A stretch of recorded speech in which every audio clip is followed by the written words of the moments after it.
دیکھو بہت سے مسائل آپ کے کانفیڈنس سے حل ہوتے ہیں، جھگڑوں سے حل نہیں ہوتے. وہ ایموشنل بلیک میلنگ پہ آ گیا، آپ ایک دم جذبات میں آ گئے، وہ تو چاہ رہا ہے کہ آپ جذبات میں آؤ. تو آپ کا کام ہے بالکل بھی سب سے پہلے آپ نے گھبرانا نہیں ہے. ٹھیک ہے نا، گھبرانا نہیں ہے بالکل. وہ میں واقعہ سناتا ہوں نا کہ ایک بندے کی کال آئی میرے پاس، مجھے کہنے لگا کہ میری آمدن کم ہے، میرے سسرال کا مطالبہ ہے کہ بچوں کو اچھے اسکولوں میں پڑھاؤ، بچوں کو اچھے اسکولوں میں اچھے اسکولوں کی فیس افورڈ نہیں کر سکتا. مجھ سے مشورہ لیا اس نے، تو میں نے کہا نہیں پڑھاؤ. دنیا میں اس سے بڑا بے وقوف آج تک پیدا نہیں ہوا جو اپنی چادر سے زیادہ پاؤں پھیلائے. میں نے کہا پہلے کھانے پینے کو فوکس کرو، ایک مناسب رہائش، اس کے بعد تعلیم ہے. تو کوئی بات نہیں کم تر اسکول میں، بلکہ ہوم اسکولنگ کا انتظام کر لو. اگر اور بھی کم پیسے ہیں کوئی ٹیوٹر رکھ لو، وہی پڑھا لے، وہ زیادہ اچھا پڑھا لے گا، کم وقت میں بچہ زیادہ اچھا بن جائے گا. کہہ رہے میں یہ بات مان رہا ہوں، میری بیگم نہیں مان رہی، اور میری ساس اور میرے سسر بھی انوالو ہو گئے ہیں، مجھے فل ٹینشن دی ہوئی ہے انہوں نے. تو میں نے کہا ان سے بولو کہ بھائی بچے میرے ہیں، سسرال سے بولو بچے کس کے ہیں؟ میرے. خوب سمجھ لیں اسلام میں بچوں کی تمام تر کفالت باپ کے ذمے ہے، اور مکمل ولی بھی بچوں کا باپ ہے. سمجھ رہے ہیں کہ نہیں سمجھ رہے؟ آدھا اسلام تو ہماری خواتین نے لے لیا کہ بچوں کی تمام تر کفالت باپ کے ذمے ہے. باقی جو آدھا تھا نا کہ یہ باپ ہے، اس گھر کا باپ کون ہے، حکم کس کا چلے گا، اس کا چلے گا، یہ والا ہماری خواتین نے اسلام سے نہیں لیا. ماں کے اپنے حقوق ہیں لیکن آرڈر کس کا چلے گا؟ جب ماں اور باپ کے آرڈر میں ٹکراؤ ہوگا تو پھر شریعت کس کو ترجیح دیتی ہے؟ باپ کے آرڈر کو، کیونکہ سربراہ وہ ہے. پھر مثالیں دی جاتی ہیں یورپین کنٹریز کی کہ وہاں کتنی آزادی ہے، تو وہاں تو پھر باپ کے ذمے تھوڑی ہو، تو ماں کا آدھا خرچہ ماں کے ذمے ہے.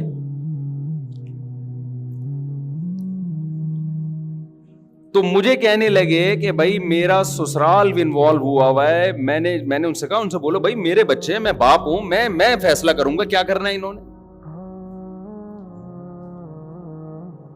اور میں نے کہا بڑے مضبوط اعتماد کے ساتھ ان کو بول دو کہ بھائی آپ کا مشورہ ہم سنیں گے، مشورے سے آگے بڑھنے کی کوشش نہ کریں، اس سے زندگی تباہ ہوتی ہے انسان کی.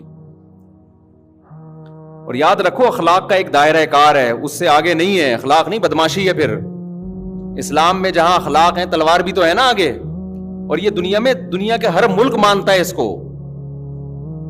پہلے محبت ہے. اگر دنیا میں کوئی گورنمنٹ ایسی دیکھی جو اخلاق سے قانون پہ چلوا رہی ہو، آپ کو کوئی گورنمنٹ ایسی دیکھی آپ نے؟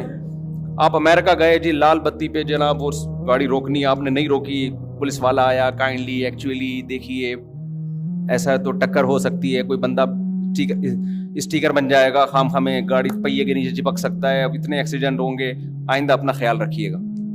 آپ نے پھر سگنل توڑا. پھر گورنمنٹ نے بولا کہ آپ اس کو تبلیغی جماعت میں نکالو، یہ بار بار سگنل توڑ رہا ہے. اس کو زبردست قسم کی موٹیویشن کی ضرورت ہے.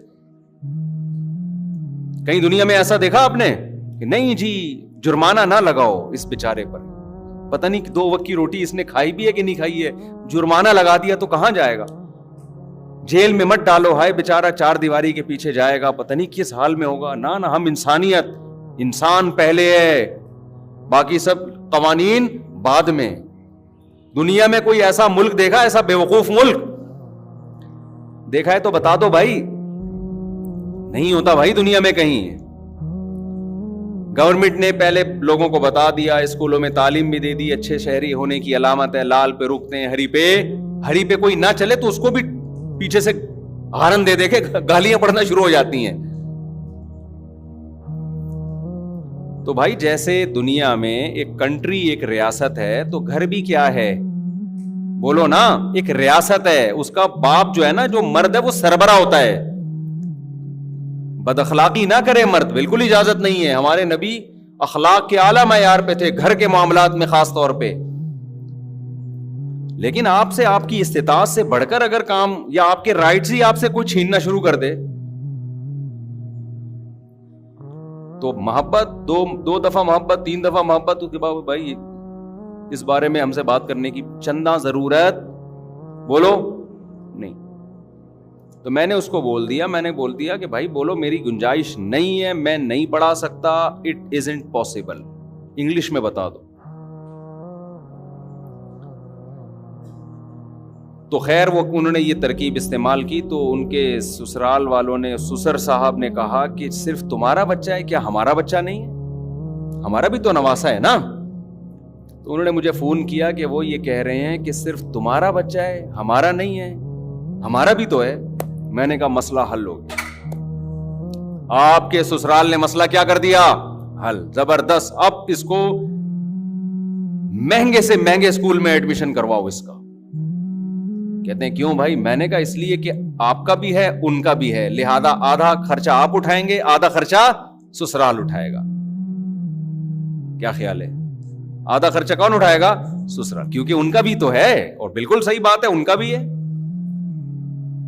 پیڑے کھانے کے لیے ہمارا ہے، خرچے اٹھانے کے لیے کس کا ہے؟ تیرا ہے. میں نے کہا ان سے بولو بالکل آپ کا بھی ہے، لہذا آدھی فیسیں کون اٹھائے گا؟ سسرال. اور جتنے بچے بھی مارکیٹ میں، کیونکہ میرا بیان سن رہے ہیں تو اسپیڈ بڑھے گی اب ان کی. جو آدمی میرا بیان سنتا ہے اسپیڈ بڑھنا شروع. گھروں میں رونق پیدا ہوتی ہے بچوں سے. عورت کو تو زیادہ فائدہ ہے اولاد کا، اسی کے کام آئیں گے یہ بڑھاپے میں، اور اسی کے آنکھوں کی ٹھنڈک ہیں. اسی کو فیملی پلاننگ والوں نے بیوقوف بنا دیا کہ نہ پیدا کرو. چھوٹا بچہ جتنا ماں کی آنکھوں کی ٹھنڈک بنتا ہے نا، اتنا باپ کی آنکھوں کی ٹھنڈک نہیں بنتا. اور جب بڑا ہو جاتا ہے پھر تو وہ آؤٹ پٹ ہے. پھر خرچہ کون اٹھائے گا؟ سسرال. اور جتنے بچے بھی مارکیٹ میں، کیونکہ میرا بیان سن رہے ہیں تو اسپیڈ بڑھے گی اب ان کی. جو آدمی میرا بیان سنتا ہے اسپیڈ بڑھنا شروع. گھروں میں رونق پیدا ہوتی ہے بچوں سے. عورت کو تو زیادہ فائدہ ہے اولاد کا، اسی کے کام آئیں گے یہ بڑھاپے میں، اور اسی کے آنکھوں کی ٹھنڈک ہیں. اسی کو فیملی پلاننگ والوں نے بیوقوف بنا دیا کہ نہ پیدا کرو. چھوٹا بچہ جتنا ماں کی آنکھوں کی ٹھنڈک بنتا ہے نا، اتنا باپ کی آنکھوں کی ٹھنڈک نہیں بنتا. اور جب بڑا ہو جاتا ہے پھر تو وہ آؤٹ پٹ ہے. پھر